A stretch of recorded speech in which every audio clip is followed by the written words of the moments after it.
আমি মোহাম্মদ মহসিন তালুকদার, প্রকল্প সমন্বয়কারী, ভিলেজ এডুকেশন রিসোর্স সেন্টার, ভার্গ। আমি রাঙাবালিতেই কাজ করছি। আজকে যেখানে কাজটা হচ্ছে এটা মূলত কমিউনিটি রিস্ক অ্যাসেসমেন্ট।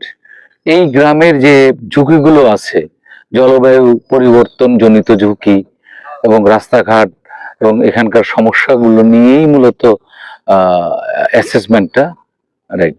এই অ্যাসেসমেন্টটা হওয়ার পরে এই ঝুঁকিগুলোকে আবার সারা কাগজে লিখে এবং পরবর্তীতে কম্পিউটার কম্পোজ করে ইউনিয়ন পরিষদের মেম্বার কর্তৃক সত্যায়িত হওয়ার পরে এরপরে চেয়ারম্যান এটাকে এন্ডোর্স করবে।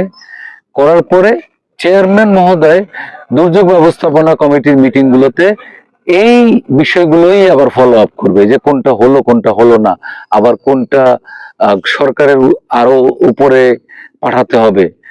তো এটা নিয়েই মূলত আজকের সেটারই প্রাথমিক কাজ হচ্ছে আজকে এখানে কমিউনিটি রিস্ক অ্যাসেসমেন্ট।